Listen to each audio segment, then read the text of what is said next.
Salutations et bénédictions au nom puissant et merveilleux de notre Seigneur de gloire, Jésus-Christ.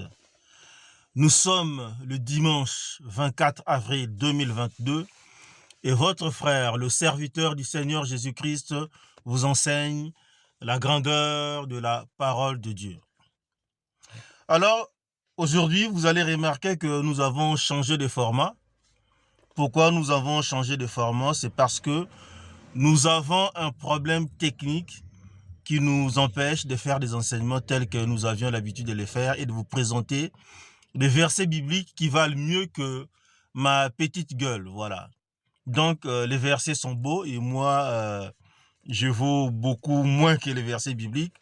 Voilà pourquoi nous avons l'habitude de vous présenter les versets bibliques au lieu de vous présenter mon visage. Mais pour l'instant, nous n'avons pas de choix, donc nous sommes obligés de faire un enregistrement avec le téléphone afin de pouvoir vous présenter des courts enseignements et peut-être il y en aura 3, 4 ou 5 qui nous permettront aussi, c'est aussi une opportunité de mettre ça sur YouTube, de mettre ça sur WhatsApp, comme vous avez l'habitude de recevoir. Donc, nous allons tenter une nouvelle expérience. Mais en tout cas, nous sommes en train de nous organiser afin que dans les jours qui viennent, nous puissions effectivement, comment dirais-je, retrouver la salle et puis avoir une équipe vidéo afin que nous puissions vous présenter tous les dimanches matins les enseignements que nous faisons en live. Voilà un peu le projet. Donc pour l'instant, souffrez que nous n'ayons pas de versets bibliques, donc souffrez de voir mon visage et puis on va commencer avec la parole de Dieu.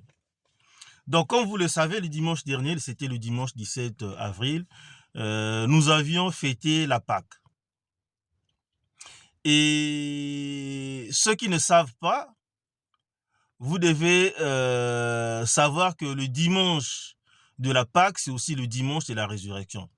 Parce que la Bible renseigne que les femmes qui ont été au sépulcre pour voir le corps du Seigneur Jésus-Christ, pour pouvoir l'embaumer, parce qu'ils ne pouvaient pas le faire le sabbat, le samedi, parce que c'était une fête. Donc, ils avaient simplement suivi le Seigneur Jésus-Christ lorsqu'il avait, il avait été enterré. Donc, ils se sont résolus à acheter certaines choses. Ils voulaient le faire le samedi, ils n'ont pas pu le faire le samedi. Et donc, ils sont venus le dimanche pour pouvoir embaumer son corps et faire la tradition de l'époque. Et étant arrivés sur place, ils ont vu que le tombeau était vide. Le tombeau était vide et le tombeau était vide, ils n'ont pas compris. Ils ont complètement oublié tous les enseignements du Seigneur Jésus-Christ. Le Seigneur Jésus-Christ leur avait enseigné la grandeur de la parole de Dieu. Il leur avait dit qu'il fallait qu'ils souffrent, il fallait qu'ils soient crucifiés parce que l'adversaire allait le livrer entre les mains des impies, entre les mains des pécheurs, et qu'il ressusciterait le troisième jour. Donc, ils l'ont suivi pendant tout ce temps, mais certainement, ils n'ont pas fait attention. Ils ont pensé que le Seigneur parlait en l'air. Or, toute parole qui sortait de la bouche du Seigneur Jésus-Christ, c'était la parole de Dieu. C'était la grandeur de la parole de Dieu. Et tout le monde n'avait rien compris. Même les disciples, même les 12 avaient des doutes. Et les femmes, elles sont allées pour embaumer le corps parce qu'elles ne croyaient pas en la résurrection du Seigneur Jésus-Christ. Donc les anges sont arrivés pour leur dire, voilà, il n'y est plus. Il n'y est plus. Pourquoi cherchez-vous? C'est lui qui est vivant parmi les morts. Il est ressuscité. C'est la fête de la résurrection. Voilà pourquoi aujourd'hui, nous allons vous enseigner sur la résurrection. Et je vous demande d'aller dans le livre de 1 Corinthiens chapitre 15 parce que le but de cet enseignement d'aujourd'hui, c'est de vous faire comprendre 1 Corinthiens chapitre 15. Donc, mettez le fil de votre Bible dans 1 Corinthiens chapitre 15. Nous n'allons pas bouger. Nous allons peut-être citer certains versets bibliques comme ça, mais nous n'allons pas bouger parce que c'est un long chapitre qui a 58 versets et nous aimerions vous faire comprendre les grandes lignes. Notamment, c'est-à-dire il y aura une partie où nous allons développer le fait que, ou la vérité, selon laquelle le Seigneur Jésus-Christ est le prototype de l'homme ressuscité, de la résurrection. Et nous allons vous faire comprendre ça en étudiant 1 Corinthiens chapitre 15. Donc dans cette première partie, Nous allons commencer sur la preuve évidente de la résurrection.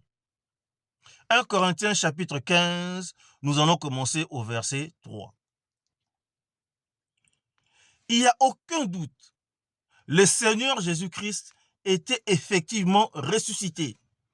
Ne croyez pas vos historiens avec leurs lunettes, avec leurs barbes, avec leurs verbes, parce qu'ils parlent un français ou un anglais excellent. Ils ne sont pas comme nous qui n'avons pas de verbe. Donc, ne les croyez pas, ils racontent n'importe quoi. Le Seigneur Jésus-Christ a vécu dans ce monde, il a été crucifié, historiquement ça a été vérifié, c'est une véracité, et le Seigneur Jésus-Christ a marqué son époque et il a été ressuscité.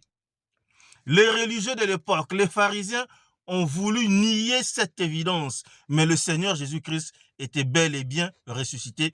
Et 1 Corinthiens chapitre 15 commence par nous parler de la preuve de la résurrection. Commençons au verset 3. Je vous ai enseigné avant tout, comme je l'avais aussi reçu, que Christ est mort pour nos péchés selon les Écritures.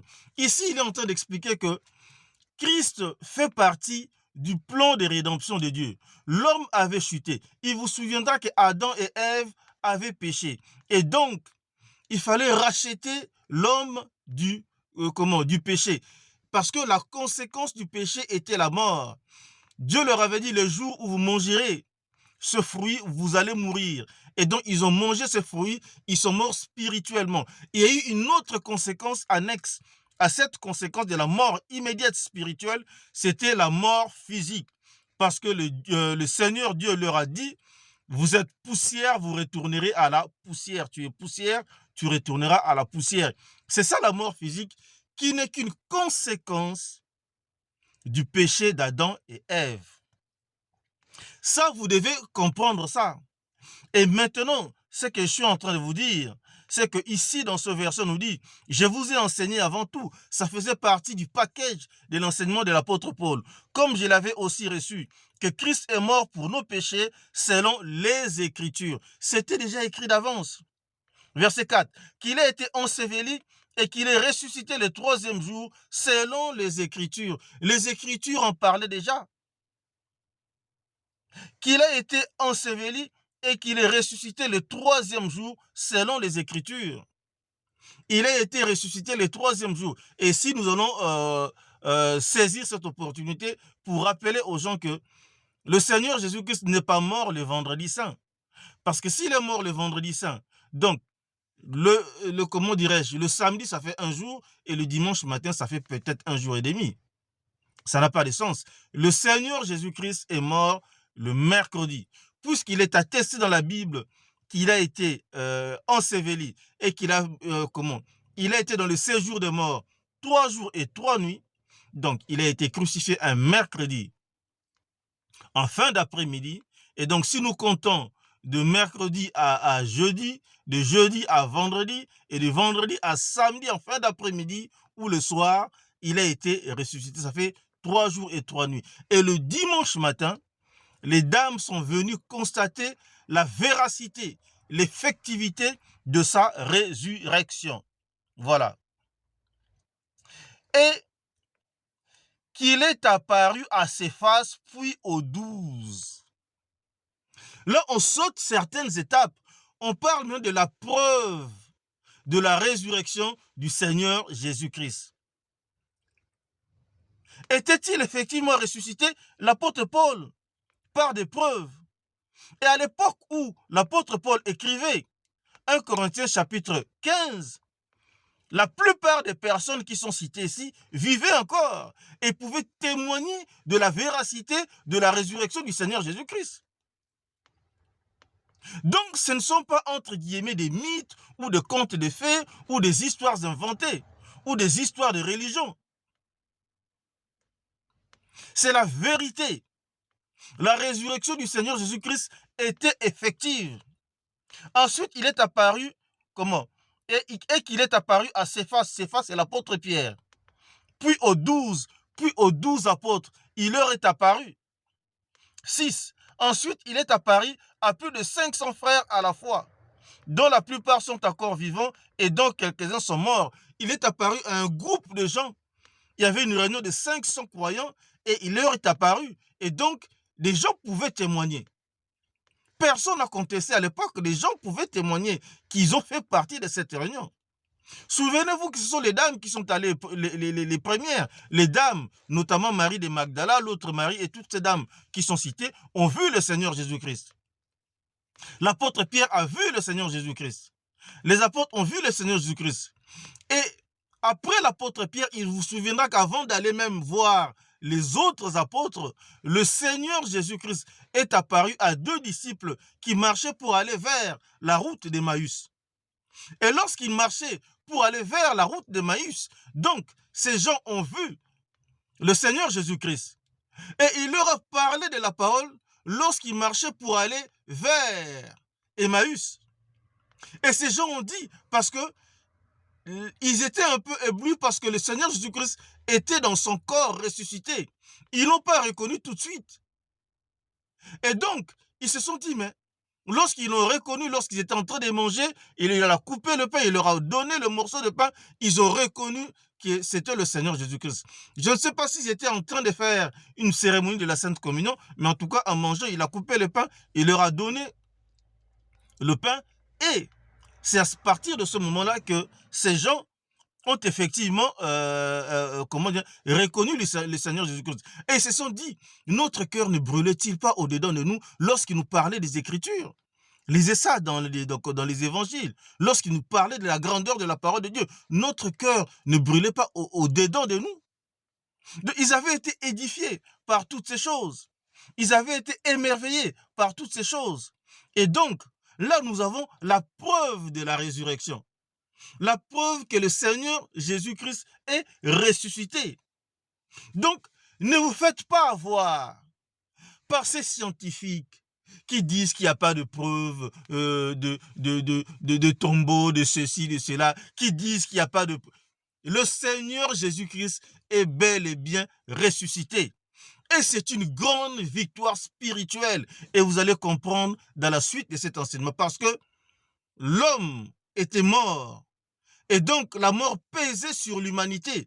Et le Seigneur Jésus-Christ, dans le cadre du plan de rédemption de Dieu, est venu dynamiter la mort. Et il était le premier à être ressuscité. Et il a montré la voie. Et nous allons voir plus tard que c'est le prototype.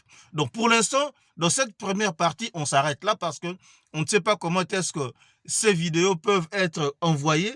Si nous faisons de longues vidéos, peut-être ça sera un peu compliqué. Donc, nous nous arrêtons là pour passer ensuite à la deuxième partie. Merci, que Dieu vous bénisse.